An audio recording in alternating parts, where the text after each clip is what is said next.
30 seconds and counting. Astronauts report it feels good. T-minus 25 seconds. 20 seconds and counting. T-minus 15 seconds. Guidance is internal. 12, 11, 10, 9. Ignition sequence starts.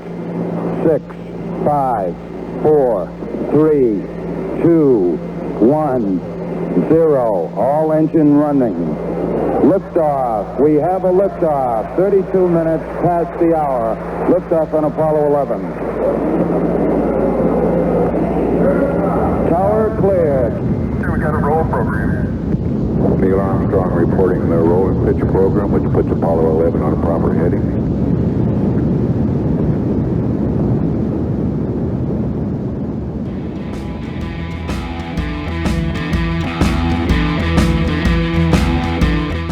So tonight we're looking at NASA, National Aeronautics and Space Administration. Please join me, your host JP. So on the 29th of July, 1958, US Congress passes legislation establishing NASA. Now the objectives for NASA was to basically to coordinate America's activity in space. Now we're going to look at why NASA exists and how they came about. Like you saw in the intro, that's a brief history on what influenced or what basically led up to NASA coming into existence. And you will notice that, well, in my opinion, taken to mind that the type of generation we are talking about here is something that no longer exists. These are people that are used to suffering in terms of understanding that you need to work for what you want. This was in the 1950s, so the Second World War was 10-15 years back, and people still had a very good grasp on what it meant to work hard for what you want. And that's something I'm afraid that our generation, the last two generations in fact, are not too clued up about. So unfortunately for us, I think that's a pity, because that's something that's really a good thing in terms of getting your civilization on the fast track to developing, in terms of developing it. So why does NASA exist? 2 words: Sputnik. Yeah, actually, I think it's one word, but yeah, Sputnik, that's correct. As an indirect result of Russian space activity, that's my actual opinion. If you really look at it, it's quite an interesting story. But there was 2 Russian missions in the middle to late 1957. In middle to late 1957, 2 Russian missions, Sputnik 1 and Sputnik 2. Okay, so on the 4th of October, the first Sputnik mission was launched. The satellite that they put into orbit was basketball size. It orbited the Earth in 89 minutes. So it took 89 minutes to go around Earth once. And now you must imagine for a second, especially in terms of the US point of view, they just came out of the Second World War, and they were the ones that used the first atomic weapons, which was a significant technological advancement or achievement, and it was thought impossible before it was used. So they were basically quite sure that they were the most advanced country on this earth, I'm sure. So it came to a shock to them that the Russians put a satellite up in space before they could, or they did. So it was quite a shock to them to realize that they were not necessarily the ones that were in the lead of the space race that just, well, got started because of this event. Then there was a second launch. The second launch was Sputnik 2. Okay, Sputnik 2 was launched on the 3rd of November 1957. And unfortunately, there was a pup involved here, Laika, a dog. Laika was the first dog in space that the Russians launched on Sputnik 2.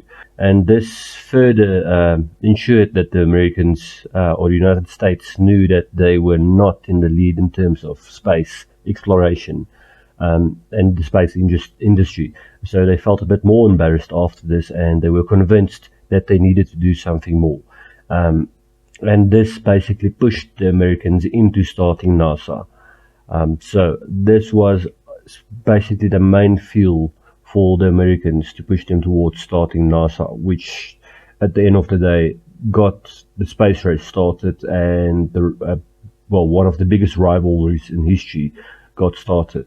In December of 1957, the United States attempted to launch a satellite into orbit. It was called Vanguard, but it was a total disaster as the rocket exploded shortly after takeoff, embarrassing the United States even more.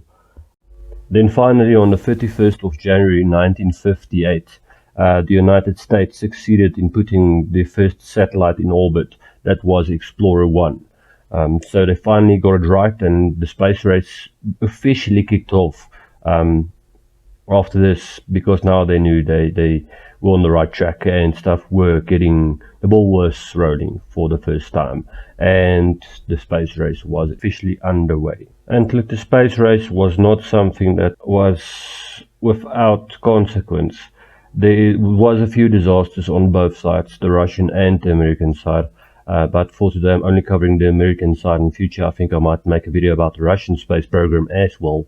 But there was the Challenger disaster in 1986 and the Columbia disaster in 2003. The Challenger disaster, the space shuttle basically blew up shortly after takeoff. And if I'm not mistaken, Columbia was a cabin fire within the rocket, the capsule that the crew was sitting in, as far as I remember. But yeah, so it's something to always keep in mind. People actually died in this space race. Then, as I play out from this video, I'm going to play you a clip of a speech that was read by John F. Kennedy.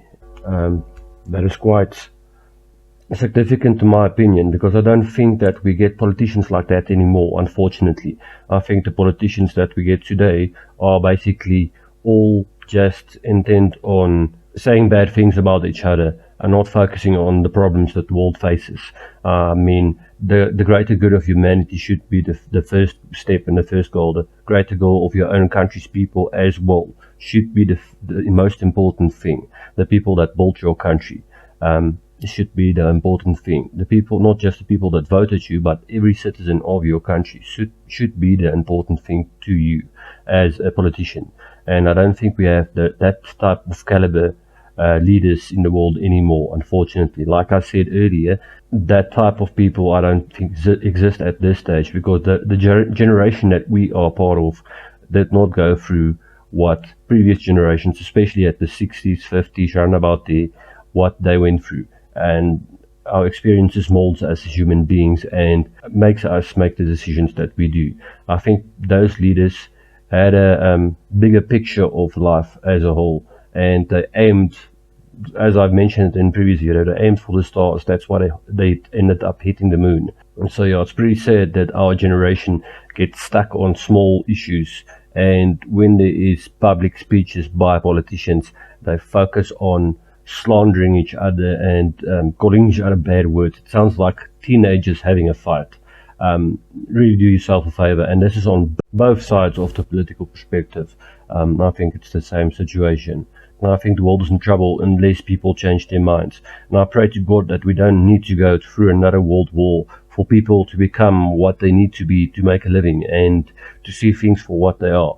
It will really be so sad if we need to go through all that suffering and pain and trauma to see who we are supposed to be. It's just really sad. But listen to the speech that I'm going to play out with from John F. Kennedy.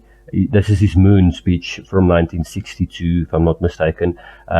It's very interesting, and like I said, we don't get this caliber of man or people or politician anymore, and it's just a huge pity that it doesn't exist anymore, or that we don't have leaders like this anymore, with the greater good of their people being the most important part, not just hidden agendas. And so yeah, that's really sad. And I think it's time that the world wakes up. I don't think it's necessary for us to go through traumas like people did in the 1940s and 30s with the Second World War.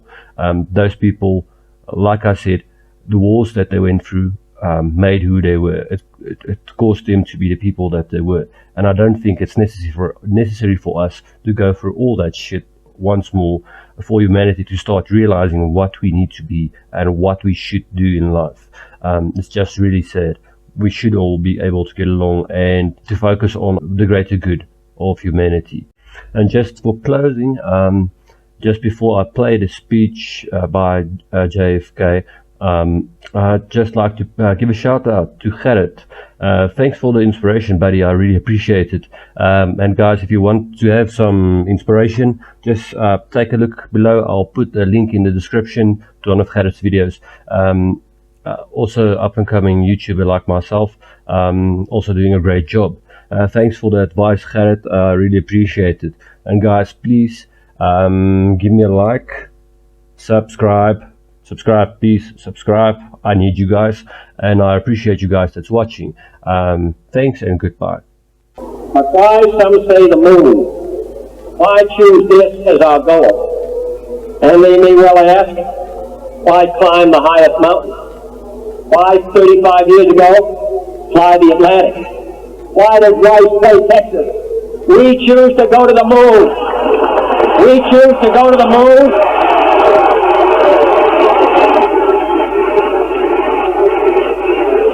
We choose to go to the moon in this decade and do the other things, not because they are easy, but because they are hard. Because that goal will serve to organize and measure the best of our energies and skills. Because that challenge is one that we're willing to accept, one we are unwilling to postpone, and one we intend to win, and the others too.